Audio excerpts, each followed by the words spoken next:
What if there was a way to get your plants to harvest 10 days faster without losing any quality or potency? All right, that's the topic of today's video. Of course, before we get started, this video is brought to you by Real Growers Grow Dots.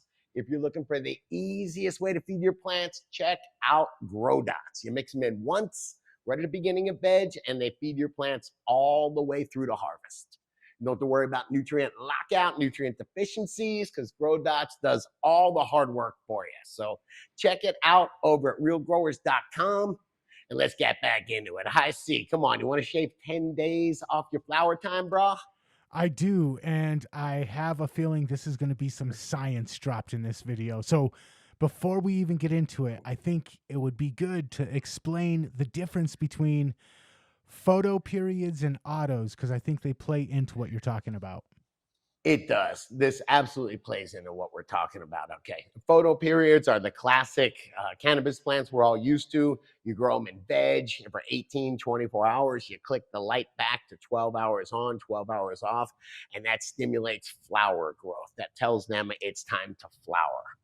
We've probably heard about, those are called photo period dependent plants or photos. We've probably also heard about autoflower plants, something newer where they found this ditchweed that didn't really depend on light to flower.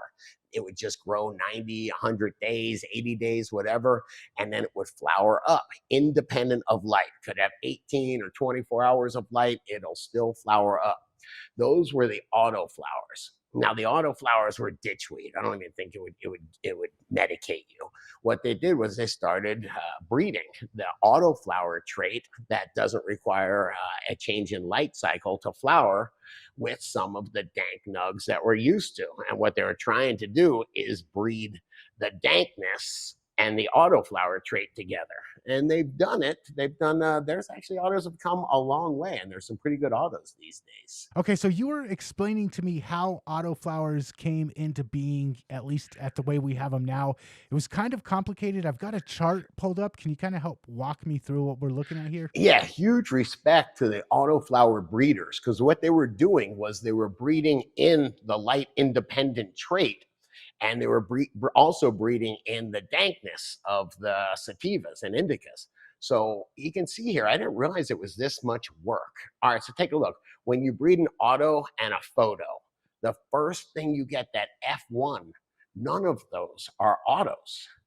None of them are. They're all photos. And that's where we get this fast flowering. Those are called fast flowering plants right there. And I tell you what, we'll go just to the next one, the F2 generation of it. You can see you're getting 3/4 of photos and 1/4 autoflowers.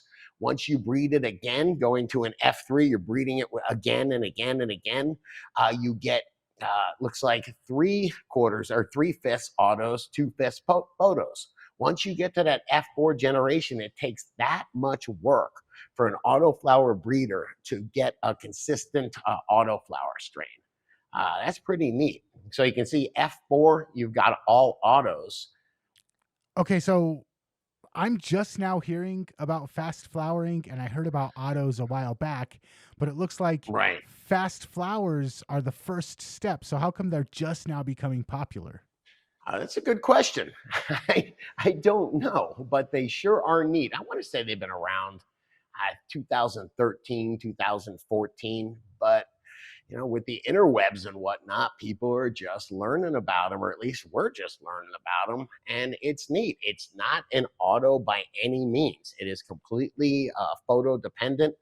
And the wrap on autos is it's really a bummer that you can never clone an auto. If you got something, you're like, this is the best plant ever.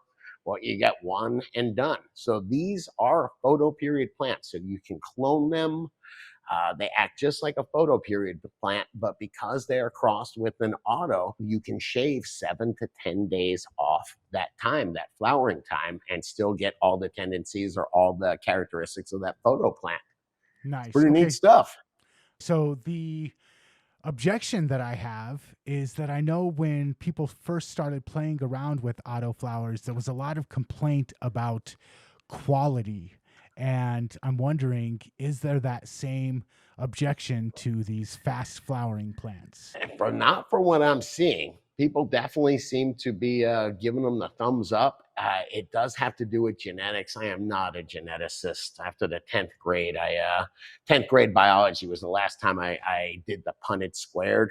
But by using genetics, they are able, dominant and recessive traits, they are able to keep the traits for these dank nugs, as well as with regards to the autoflower trait, just that first generation shaves 7 to 10 days off the flower cycle. It's neat. Okay, and that brings into question something that I've heard you talk about before: hybrid vigor. How does that play into this? It is always nice to talk about hybrid vigor, because when you cross two plants that are dissimilar genetically, as far as two different cannabis strains, the more different they are, the more vigorous that offspring is going to be. So when we're crossing an autoflower and a photoperiod, there's a big hybridization there. So there's a very vigorous plant you get. So you just get this super strong, vigorous grower. It's a huge advantage. Nice. So all around, these sound like a very interesting development in cannabis cultivation. Yeah, definitely. I've tried autos. I would like to get my hands on some of these fast flowering and see what's up. 420 Fast Buds, Nick has been on the show. He's a friend of ours. I'm going to hit him up. But what about you? Have you tried fast flowering? Have you liked them? Are you excited about trying them? Let me know in the comments. And if you like this video, smash that like button, hit that subscribe button, and check out the other couple videos that YouTube is recommending right over here. I know you're going to dig them.